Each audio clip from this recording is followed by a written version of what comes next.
there's no way I could come up to this part of Northumberland and not do some filming on the Roman wall. Unfortunately, things didn't go according to plan on this day. There was three things against me, really. The first one was COVID, which has been against pretty much everything and everybody for the last year and a bit.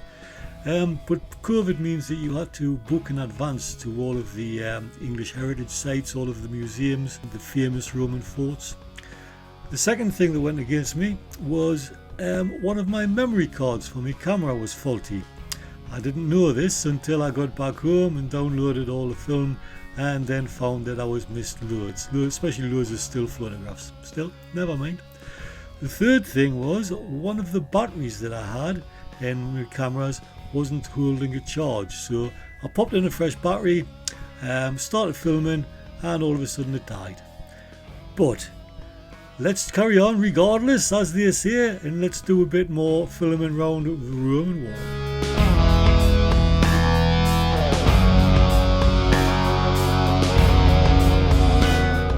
Here I am at Chester's Roman fort on Hadrian's Wall in Northumberland. I thought I'd pop in and show you this because it's an interesting fort, this one. Unfortunately, I forgot to pre-book, and it's pre-book visits only. But in the meantime, I do know some parts of the Roman wall where you can visit without booking. Let's go.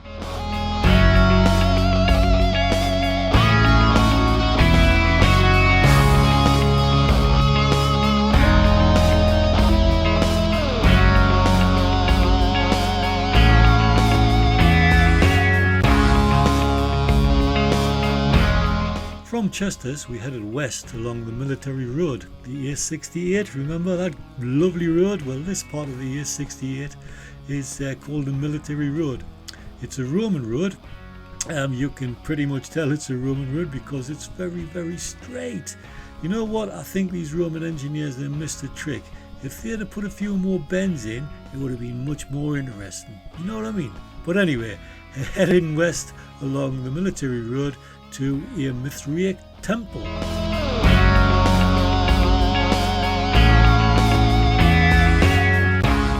This is where that faulty memory card started to rear its ugly head. Spent a bit of time here at the Mithriac temple and I took some what I thought were rather nice photographs and some still shots using the movie camera. But you know what? Not one of them came up, so I've had to go on the internet and find some photographs of this Mithriac temple.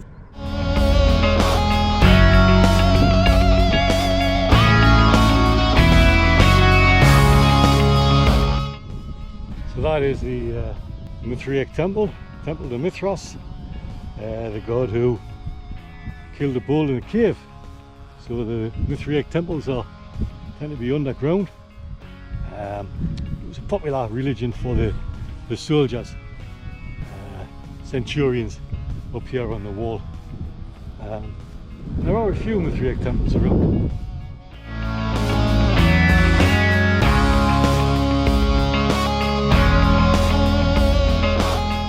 From the Mithriac temple we turned and we headed east again, back towards Hexham. I had a plan. I knew about this mile castle on the Roman wall, a place called Brunton Turret, and then further on east is a place called Corbridge where there's a lovely museum and have some beautiful open sites where you can see loads and loads of Roman history.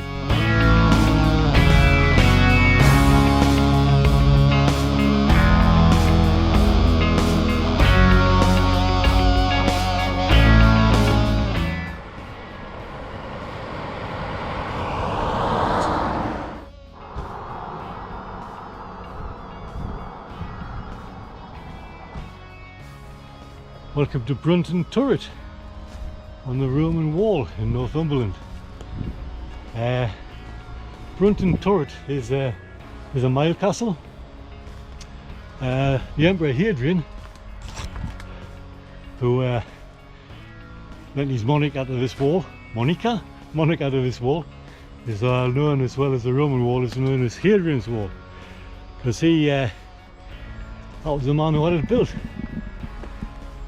While he was designing it, he decided that there should be a castle, a turret, every mile along the wall, so there was nowhere on the wall that couldn't be seen by sentries. And this mile castle is Brunton Turret. And look at this. Look how much of it's left. It's just up the road from a place called Wall, a little village called Wall, W-A-L-L. We were told when we were kids that it was called Wall because the entire village was built from stones that came from this wall. I don't know if that's true, or just one of them urban, well, rural myth, I guess.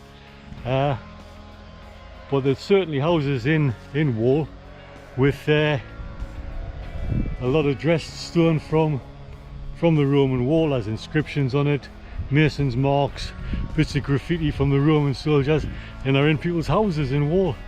It's awesome. So this is the turret. It would be really impressive to see it at its full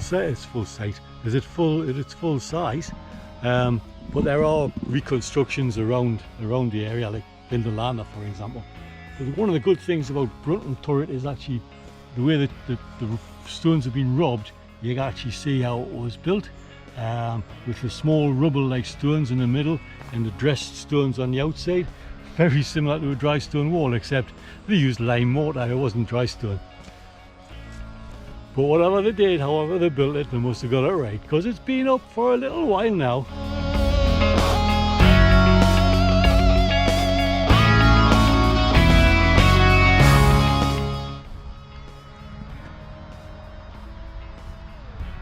Wow, history, man, history.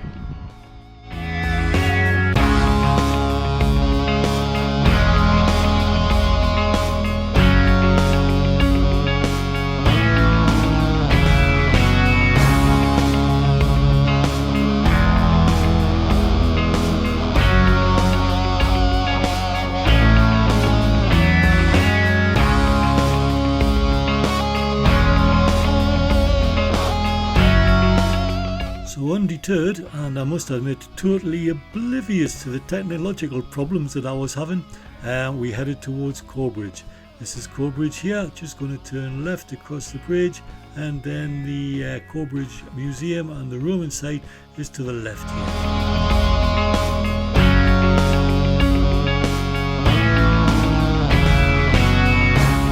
Corbridge is an interesting and pretty cool place. It wasn't a fort of any description during the Roman times. It was actually a big town, a bustling town, a market town if you like, where the soldiers and the civilians would come to do their shopping, and it was in use until the very end of the Roman occupation in 410 AD.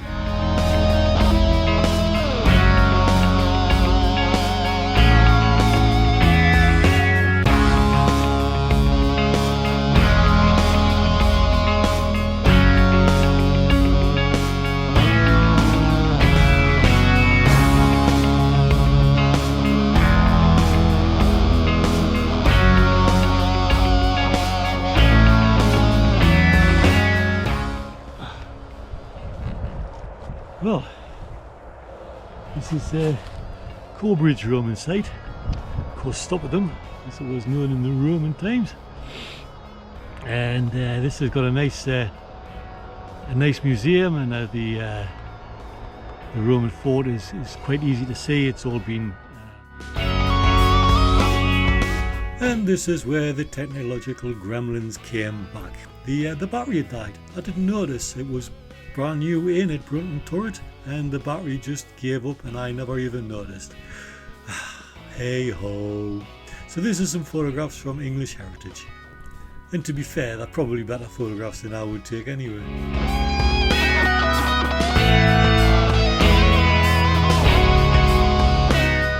Once I discovered the issue with the battery and changed it, we got off the main road and rode through some lovely sun-dappled back lanes on the way back to Hexham.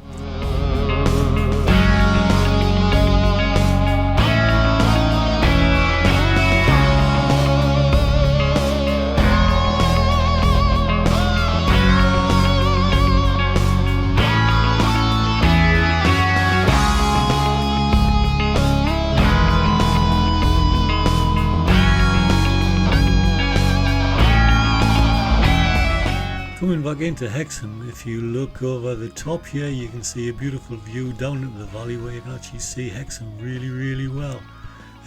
So coming back into Hexham, I was kind of thinking to myself, Corbridge is definitely unfinished business. There's such a lot to see there, and I could probably make a whole video on just Corbridge.